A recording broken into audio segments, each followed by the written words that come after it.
Туристтик тармакты өнүктүрүүдө жалпысынан 3 көйгөйдү чечүү зарыл деп билдиришет туризм департаментинде. Биринчиден, Кыргызстанды туристтик жактан жагымдуу экени дүйнө жүзүнүн көп жерлеринде белгилүү эмес. Өлкөнү таанытуу боюнча иш-чараларды күчөтүү керек. Туристтер жетерлик деңгээлде билбеген мамлекетке эс алууга барышпайт дешет адистер. Бул багытты туризм департаменти өзгөчө көзөмөлгө алып иштеп башташканын айтат. Мисалы, интернеттеги социалдык тармактарда атайын баракчалар ачылып, алардын популярдуулугу өсүүдө. Андан тышкары, ар кайсы өлкөдө өткөн көргөзмө жана фестивалдарга дагы катышууга үлгүрүп жатышат. Азыркы учурда бизге 52 ошо көл өрөөнүндөгү здравницалар өзлөрүн даярбыз деген сунушташты. Даярдыгын дагы такталууда. Негизи 100дөн ашык катышуучу болот көлдө иштеп жаткан здравницалардан. Ал эми азыркы учурда баары эле иш аракеттерин кылууда. Инфотурлар болот. Бул инфотурларга Россиядан, Казакстандан, Өзбекстандан дагы турагенттер келишмекчи.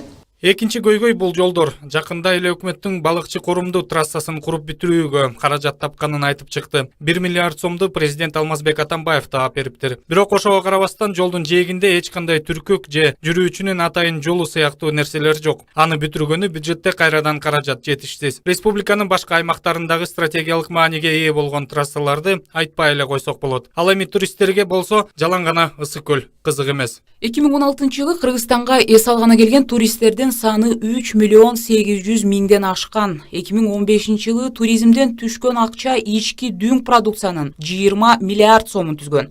Бул сан болсо өткөн жылы 1 миллиард 400 миң сомго көбүрөөк болгон. Эс алуучулардын басымдуу бөлүгү Казакстан менен Орусиянын жарандары.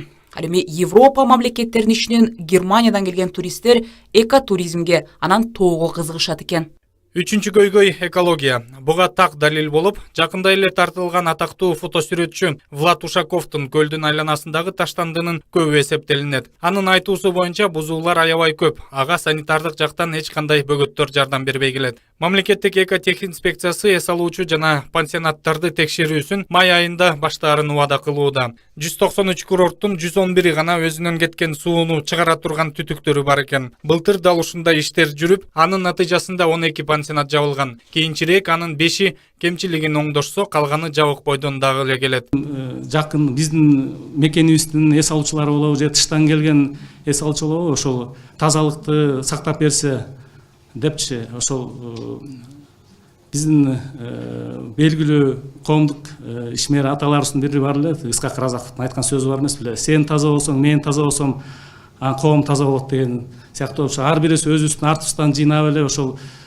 таштанды калтырбай, ошого өзгөчө көңүл бурсак, биз ойлойбуз ошол жаратылышыбызды биздин кийинки муундарга дагы абдан жакшынакай кылып өткөрүп. 2016-жылы дагы туристтик сезон май айында ачылган. Курорттор ассоциациясынын мүдүрүнүн айтуусу боюнча бардык жарактуу деп эсептелген пансионаттар конокторду кабыл алганга даяр. Мамлекеттик экотехинспекция эс алуучу жайларды күтүлбөстүк жерден айттырбай текшерүү тажрыйбасын колдоноорун эскертишет. Туризм департаменти быйылкы сезондо канча эс алуучу ысык көлгө келерин божомолдоп айта алышпайт. Бирок ошону менен бирге эс алуу сервисинин деңгээлинин жогорулаганын белгилешет.